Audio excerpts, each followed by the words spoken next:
संत पुण्यवाणी के उदय से आप श्रवण कर रहे हैं श्री राजप्रश्नीय सूत्र।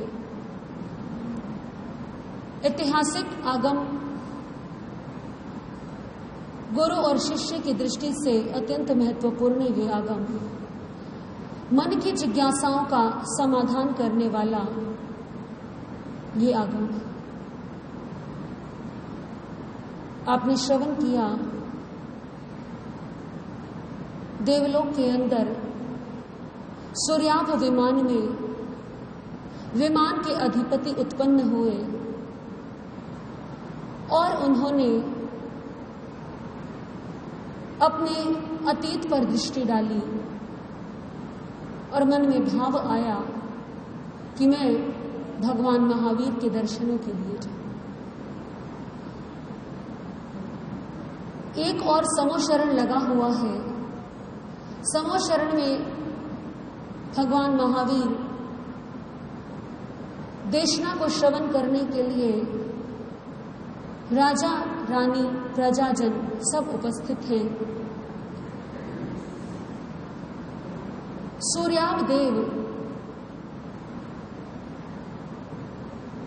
भाव आए मन में वंदन नमस्कार के, तो अपने सिंहासन से उतर करके पादुका उतारी, कुछ कदम आगे बढ़ा, 7-8 कदम लगभग तीर्थंकर की ओर अभिमुख होकर के भगवान को वंदन नमस्कार किया नमोथुणम के पाठ से, जैसे आप करते हैं नमोथुणम के पाठ से वंदन। नमोथुणम अरिहंताणम भगवंत। वंदन नमस्कार कर लिया, भावपूर्वक वंदन कर लिया। देखिए देवों को अवधि ज्ञान होता है। देव और नारद यानी कि जितने भी देव हैं और जितने भी नरक गति के जीव हैं उनको जन्म से ही अवधि ज्ञान होता है। ये उनकी गति के कारण होता है। और मानव को, ये तिर्यंच को, या तो जो तीर्थंकर होते हैं उन्हें जन्म से अवधि ज्ञान होता है, बाकी के मानव जो हैं वो अपने त्याग, तप, संयम, ज्ञान अर्जन के कारण, कर्म निर्जरा के कारण अवधि ज्ञान को प्राप्त कर सकते हैं। तिर्यंच को भी कुछ सीमा तक अवधि ज्ञान हो सकता है। उस अवधि ज्ञान के माध्यम से सूर्याभ देव ने देखा कि जम्बूद्वीप के भरत क्षेत्र में भगवान महावीर कहाँ विराजमान है। देखा जाए तो सूर्याभ देव को तो भगवान महावीर अवधि ज्ञान के माध्यम से दृष्टिगोचर हो गए। घर बैठे तो देख लिया भगवान महावीर। जो सूर्याभ देव का सूर्याभ विमान है वो उनका क्या है, निवास स्थान है। लेकिन मन में एक भाव कि प्रभु के निकट जाकर के, उनके पास जाकर के उनको वंदन नमस्कार करो। इस भाव से सूर्याभ देव ने आभियोगिक देवों को आदेश दिया। आभियोगिक देव वो होते हैं जैसे आपके यहाँ सेवक होते हैं, आपके यहाँ कर्मचारी होते हैं कार्य करने के लिए, कार्य कुशल कर्मचारी हैं। आपको कोई कार्य हो तो आप उनको आदेश देते हैं और उस कार्य को वो संपन्न कर देते हैं। ऐसे ही देवलोक में भी ऐसे देव होते हैं जिनका कार्य होता है अपने स्वामी की आज्ञा का पालन करना। तो आभियोगिक देव जो हैं उनको बुलाया और उनको आदेश दिया कि तैयारी करो भगवान महावीर के दर्शनार्थ जाने की। तैयारी हो गई। देवों के पास वैक्रिय लब्धि होती है और उस वैक्रिय लब्धि से वो जैसे चाहे, जिस वस्तु की चाहे विकुर्वणा कर सकते हैं, उसकी रचना कर सकते हैं। तो वैक्रिय लब्धि के द्वारा यान और विमान की विकुर्वणा की गई। तोरण पर अष्टमंगल सजाए गए। बड़ा सुंदर विमान तैयार किया गया। जम्बूद्वीप के भरत क्षेत्र की ओर ध्यान है सभी का कि हमें कहाँ जाना है, अपने स्वामी के साथ भगवान महावीर के दर्शनार्थ जाना है। यान तैयार हुआ, विमान तैयार हुआ, सूर्यावदेव विराजमान हुए और अपने सभी साथी देवों को लेकर के भगवान महावीर के समोशरण में, समोशरण कहाँ लगा हुआ है? जम्बू द्वीप के भरत क्षेत्र में आमलकप्पा नगरी, और आमलकप्पा नगरी के अंदर ईशान कोण की ओर आम्रशाल वन जो है वहां भगवान महावीर विराजमान है। तो उस स्थान पर वो विमान आकर के रुक जाता है।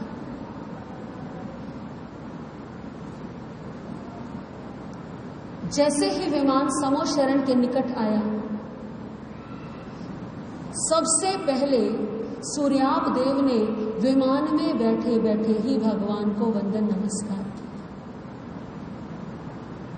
ये छोटी छोटी बातें हैं, लेकिन इनमें कितनी शिक्षा भरी हुई है।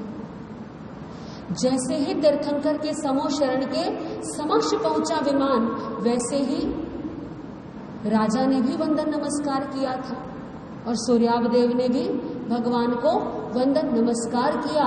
वंदन नमस्कार किया, 3 बार आदक्षिणा प्रदक्षिणा विमान के सहित की और उसके पश्चात समोशरण के ईशान कोण की ओर, यानी उत्तर पूर्व दिशा जहां पर मिलती हुई है, वहां पर अपने विमान को स्थापित किया और वहां से भगवान महावीर के समोशरण में विमान को बाहर ही छोड़ दिया गया। भगवान के निकट आए, फिर वंदन नमस्कार किया और समोशरण में जहां देवों के लिए बैठने योग्य स्थान था वहां पर विराजमान हुआ। केवल दर्शन ही नहीं करना सूर्यावदेव को, भगवान की वाणी को भी श्रवण करना है। भगवान की देशना चल रही है, उपदेश दे रहे हैं भगवान महावीर, और ये कोई कल्पना नहीं है। श्रीमद् रायपसेनीय सूत्र के अंदर वर्णन आता है कि भगवान महावीर की देशना चल रही है कि 4 गति के कारण कौन कौन से होंगे। इन संसार में कितनी गतियां हैं? देखा जाए तो वैसे अगर कम से कम सूक्ष्म से स्थूल विभाजन करना हो तो 2 गति है, एक संसारी की और एक सिद्ध की। या तो जीव संसारी हो सकता है या वो जीव सिद्ध हो सकता है। लेकिन संसार में जो जीव हैं, जो भाव भ्रमण कर रहे हैं, उनकी कितनी गतियां हैं? 4 गति, नरक गति, तिर्यंच गति, मनुष्य गति और देव गति।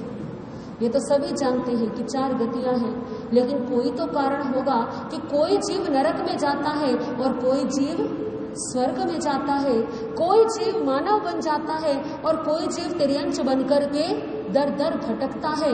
कोई ना कोई कारण तो अवश्य होगा। वो कारण क्या है? वो कारण है हमारे कर्म। जैसे हमारे कर्म होंगे उसी के अनुसार हमारा भविष्य होगा। देखा जाए तो इस संसार में कर्म का ही साम्राज्य है।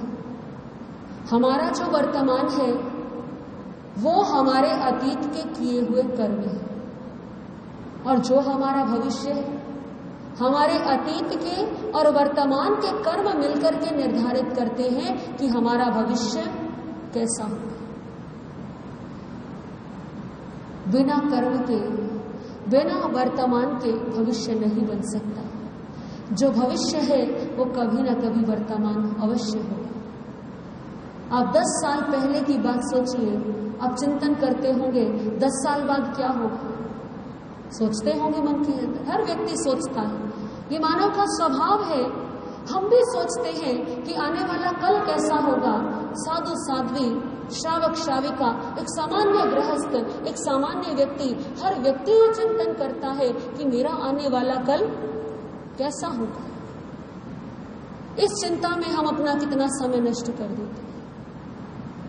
लेकिन यदि गहराई से चिंतन करें, आज जिस वर्तमान में हम जी रहे हैं, कभी उस भविष्य की चिंता के लिए हमने अपना कितना समय नष्ट किया होगा। आज से 10 साल पहले सोचा होगा हमने कि 10 साल बाद क्या होगा। लेकिन आज 10 साल बाद भी बैठ करके क्या सोच रहे हैं? ये नहीं सोच रहे कि आज कैसा है, आज भी क्या सोच रहे हैं? आने वाला कल कैसा होगा, आने वाला समय कैसा होगा। क्योंकि भविष्य है वो एक ना एक दिन वर्तमान बन जाता है, और जिस दिन वो वर्तमान बन जाता है उस दिन हम भविष्य के बारे में ही चिंता करते हैं। हम अपने अतीत की यादों में खोए रहते हैं। हमारा अतीत कितना सुंदर था, हमारा अतीत कितना सुखद था या कितना दुखद था, हमने कितने दुख झेले, लेकिन उन सब से भी कोई लाभ होने वाला नहीं है। भगवान महावीर कहते हैं, खड़म जानहि पंडिये, जो वर्तमान में जीता है वही पंडित है, वही ज्ञानी है, वही विद्वान है। यदि मनुष्य वर्तमान में जीना सीख जाए तो संभव है, बहुत संभव है कि उसकी सारी समस्याओं का निवारण अपने आप हो जाए। लेकिन भविष्य हमें स्वयं बनाना है, वो भविष्य ही हमारा वर्तमान होगा। तो इसके लिए भगवान महावीर देशना प्रदान कर रहे हैं, उपदेश दे रहे हैं कि ये जो 4 गतियां हैं, ये 4 गतियों में जीव किस किस कारण से जाता है। तो सबसे पहले नरक गति के बारे में भगवान ने बताया। भगवान फरमाते हैं नरक गति में जाने के 4 कारण। सबसे पहला कारण महाआरंभ, दूसरा महापरिग्रह, तीसरा पंचेंद्रिय जीवों का वध, और चौथा मांसाहार। सबसे पहला कारण महाआरंभ। आप सभी जानते हैं, अनेकों बार गुरु भगवंतों के मुख से श्रवण कर चुके हैं कि महाआरंभ किसे कहते हैं। सुरेश भाई, आप तो इतना स्वाध्याय करते हैं। जिस कार्य में अनंत अनंत जीवों की हिंसा हो, स्पष्ट शब्दों में, सरल शब्दों में, आगम की व्याख्याएं तो बड़ी कठिन होती हैं, हर व्यक्ति के लिए समझना संभव नहीं, लेकिन सरल भाषा में कहें कि जहां एक साथ अनंत जीवों का वध होता हो, हिंसा होती हो, उसे क्या कहते हैं? महाआरंभ कहते हैं। वो हिंसा षटकाया के जीवों की भी हो सकती है, और वो हिंसा त्रस्त जीवों की भी हो सकती है, स्थावर की भी हो सकती है। उदाहरण के लिए कुछ लोग पोल्ट्री फार्म चलाते हैं, शहद के कारखाने लगाते हैं, मछली पालन करते हैं। एक साथ कितने कितने जीव वहां पर, बहुत सारे ऐसे कार्य हैं। आप अपने विवेक से चिंतन कर सकते हैं, नाम लेने की यहां जरूरत नहीं है। महाआरंभ यानी आप जहां देखें कि किसी कार्य में हम अपने विवेक के चक्षु खोल करके रखें कि कौन सा ऐसा कार्य है जिस कार्य में एक समय में अनंत अनंत जीवों की हिंसा हो रही है, वो कार्य न करें। वो कार्य किसके अंतर्गत आता है? महाआरंभ के अंतर्गत।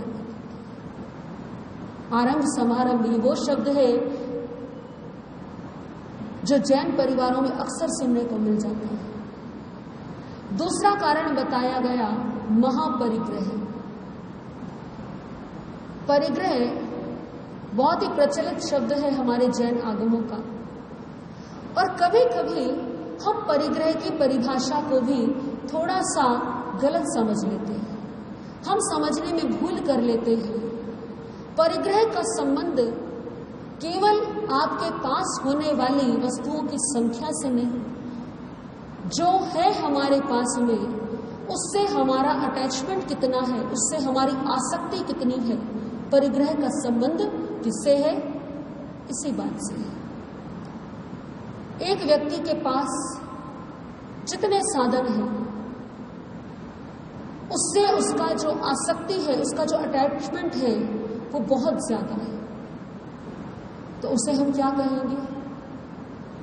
महापरिग्रह कहेंगे। एक व्यक्ति जिसके पास पहनने के लिए केवल एक जोड़ी वस्त्र हो, तन पर एक कपड़े हो, खाने के लिए एक समय की रोटी हो, भगवान की वाणी कहती है, आगमकार कहते हैं, ऐसा व्यक्ति भी महापरिग्रही हो सकता है।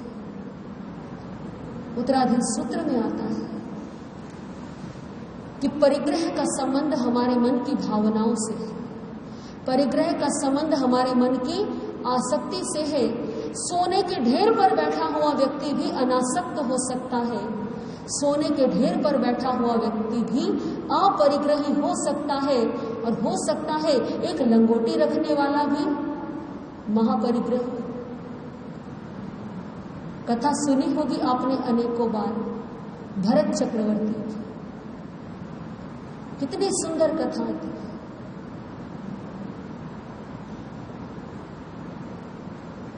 भगवान ऋषभदेव के समूह शरण में जिस समय भगवान ऋषभदेव ने फरमाया कि भरत इसी भव में मोक्ष जाएगा, लोगों में चर्चा फैल गई। भगवान ऋषभदेव प्रथम तीर्थंकर है, निश्चित है वो कहां जाएंगे, क्योंकि केवल ज्ञानी है। भगवान के 98 पुत्रों ने, सांसारिक पुत्रों ने भगवान के चरणों में दीक्षा धारण कर ली, वो भी किसके अधिकारी हो गए, मोक्ष के अधिकारी हो गए। 99वां पुत्र बाहुबली, वो भी दीक्षित हो गया, और वो भी केवल ज्ञानी होकर के किसका अधिकारी हो गया, मोक्ष का अधिकारी हो गया। भगवान ऋषभदेव की जो माता है मरुदेवी माता, जिस समय जिस दिन भगवान को केवल ज्ञान हुआ, समूह शरण की रचना हुई, भगवान के समूह शरण के द्वार पर ही माता मरुदेवी को भी क्या हो गया, केवल ज्ञान हो गया, निर्वाण हो गया। यहां तक तो समझ में आता है कि भगवान ऋषभदेव ने संयम अंगीकार कर लिया, उनके 99 पुत्रों ने भी संयम अंगीकार कर लिया, वो मोक्ष के अधिकारी हो गए। लेकिन भगवान ने कहा कि भरत भी कहां जाएगा, तो लोगों की बुद्धि में बात नहीं है। एक स्वर्णकार भी उस सभा में बैठा हुआ था, सुन तो लिया, लेकिन बात हजम, कई बार ऐसा होता है, गुरु महाराज कुछ प्रवचन में सुनाए और हो सकता है आप उनके विचारों से सहमत ना हो, आपके मन में कोई प्रश्न जागृत हो जाए, कोई शंका आ जाए। छद्मस्त जीवों से ये भूल हो सकती है, हम सभी छद्मस्त हैं। हो सकता है इस पाठ पर विराजमान होकर के कुछ ऐसी वाणी हमारे मुख से निकल जाए जहां शंका आना स्वाभाविक हो, लेकिन यहां तो कहने वाले कौन है, स्वयं केवल ज्ञानी अरिहंत है, स्वयं तीर्थंकर है, लेकिन मानव तो मानव है, मन तो मन है। शंका किसी के भी मन में आ सकती है, उस स्वर्णकार के मन में भी शंका आ गई, और जहां शंका आ गई वहां क्या हो गया, वहां सारी श्रद्धा अपने आप चली गई। नगर में आया वो स्वर्णकार, कुछ ने मान लिया, कुछ ने मन में ही रख लिया, लेकिन स्वर्णकार ने जाकर के नगर में बातें फैला दी। नगर में जाकर के कहा कि भगवान ऋषभदेव तो बड़े पक्षपाती हैं, सबके लिए मोक्ष निश्चित कर दिया, यहां तक कि जो भरत है, हम सभी जानते हैं कि चक्रवर्ती बनने के लिए उसने अपने 98 भाइयों का राज्य ले लिया।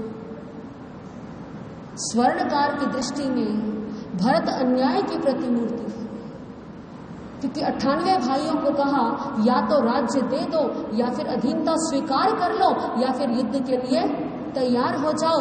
तो भगवान ऋषभदेव ने समझाया कि इस राज्य के बदले आत्म साम्राज्य में तुम्हें देता हूं, और 98 भाई राज्य छोड़कर के चले गए। स्वर्णकार की नजर में बड़ा अन्याय हुआ उन 98 के साथ में। उसका चिंतन है हर व्यक्ति का अपना चिंतन है, हम किसी के चिंतन को बदल नहीं सकते। स्वर्णकार का चिंतन, वो बेचारे 98 भाई, छोटे भाई लड़ नहीं सकते थे बेचारे, तो इसीलिए राज्य छोड़ करके चले गए। बाहुबली जैसे भाई को भी, जिसका भरत से इतना प्रेम था, उसका राज्य भी किसने हड़प लिया? भरत ने हड़प लिया। और तो और आज 6 खंड का मालिक बन करके बैठा है, सबको जीत करके बैठा है। इसके एक आदेश से कितनी जीव हिंसा होती है, कितने कार्य होते हैं। जिसने राज्य के लालच में किसी को नहीं बख्शा, इतना बड़ा राज्य जिसके पास में है, इतनी रानियां, संपदा, सब कुछ इसके पास में है, और भगवान कहते हैं कि ये कहां जाएगा? बड़ी कमाल की बात है। बातें तो औरों के मन में भी थी, लेकिन अपनी जीवा से बाहर लाने का साहस नहीं था। लेकिन एक को ऐसी बातें करते देखा तो औरों की भी बातें बाहर आने लगी। धीरे धीरे चर्चा पूरे नगर में फैल गई, पूरे नगर में चर्चा हो गई। और चर्चा कहां पहुंच गई? भरत चक्रवर्ती के कानों तक। भरत चक्रवर्ती ने देखा, ये तो भगवान की वाणी का अपमान है। भरत ने तो जाकर के नहीं मांगा भगवान ऋषभ देव से मोक्ष का पद। ये हर जीव के कर्म निर्धारित करते हैं कि उसे मोक्ष मिलेगा या नरक मिलेगा। भगवान महावीर का सांसारिक पक्ष का जामाता जामाली आप सभी जानते हैं कि भगवान के विपरीत हो गया। और भगवान महावीर, ऐसा तो नहीं ना कि भगवान का सांसारिक पक्ष का संबंधी है तो भगवान उसे मोक्ष का टिकट दे दे, ऐसा नहीं होता। ये कर्मों का साम्राज्य है, और इस कर्मों के साम्राज्य में ना कोई किसी को कुछ दे सकता है और ना कोई किसी से कुछ ले सकता है। तो भरत चक्रवर्ती किस प्रकार से इन बातों का, इन चर्चाओं का समाधान करेंगे और किस प्रकार से ये सिद्ध होगा कि भरत चक्रवर्ती मोक्ष के अधिकारी है या नहीं है। ये कोई भाई भतीजावाद नहीं है, ये कोई परिवारवाद नहीं है। मोक्ष कोई किसी के उत्तराधिकार में मिलने वाली वस्तु नहीं है।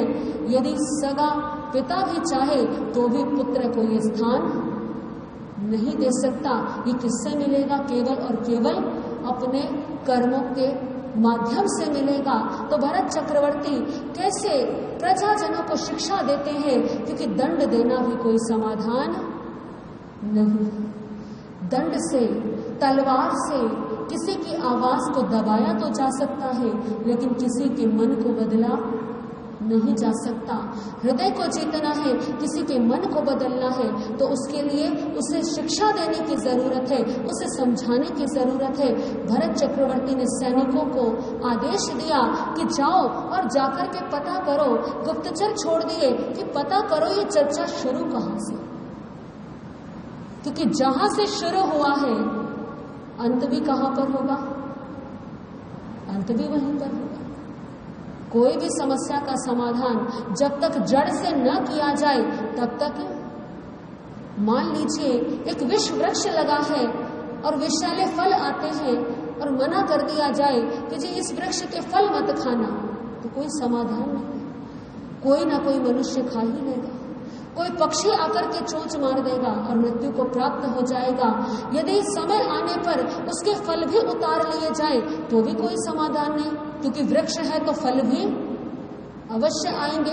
शाखाओं को छाड़ दिया जाए तो भी कोई समाधान नहीं, क्योंकि वो क्या है? विष वृक्ष है। जब तक वो जड़ से नष्ट नहीं होगा तब तक उसका समाधान भी नहीं होगा।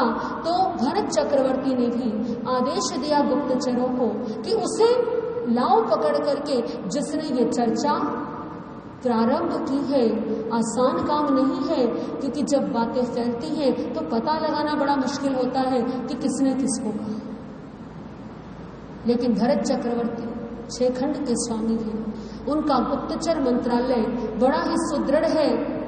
किस प्रकार से उस स्वर्णकार को पकड़ेंगे और उस स्वर्णकार के साथ क्या होगा आने वाले समय में, आप श्रवण करेंगे भगवान की वाणी को। 2 मिनट के लिए ध्यान करेंगे। कमर, पीठ, गर्दन सीधी, आंखें बंद, हथेलियां आकाश की ओर खुली।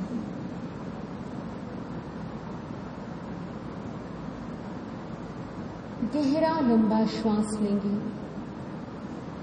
और धीरे धीरे छोड़ देंगे।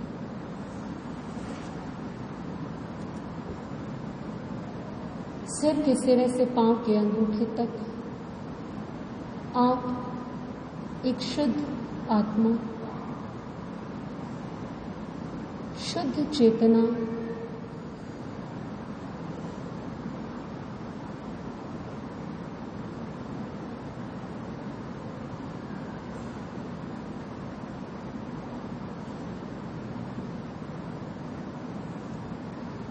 अनुभव करेंगे आपके भीतर से सारी नकारात्मक ऊर्जा धीरे धीरे बाहर जा रही है।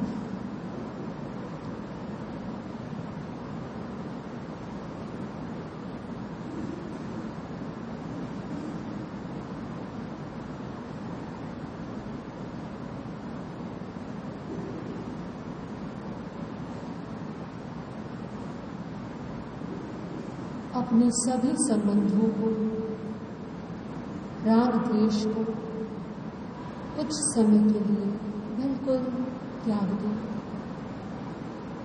इस आत्मा का कोई शत्रु नहीं, कोई मित्र नहीं,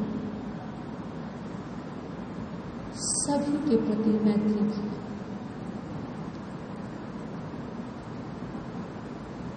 अनुभव करेंगे आपके चारों ओर चमकते हुए सूर्य की ऊर्जा, उदय होते हुए सूर्य की लालिमा आपके चारों ओर फैल गई है।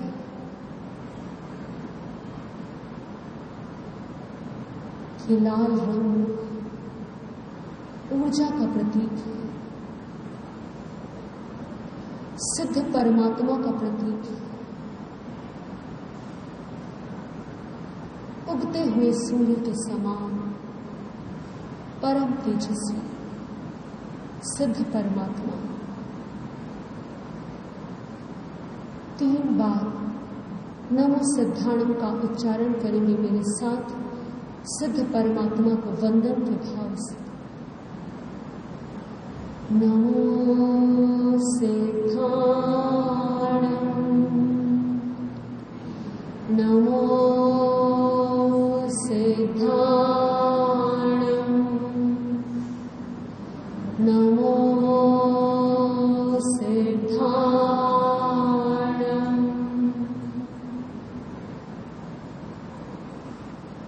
शांत हो जाओ। सूर्य की लालिमा का लाल प्रकाश आपके चारों ओर धीरे धीरे वो आपके अंदर समाहित हो गया है। स्वयं को पूर्ण ऊर्जावान, शक्तिवान, सामर्थ्यवान अनुभव करें।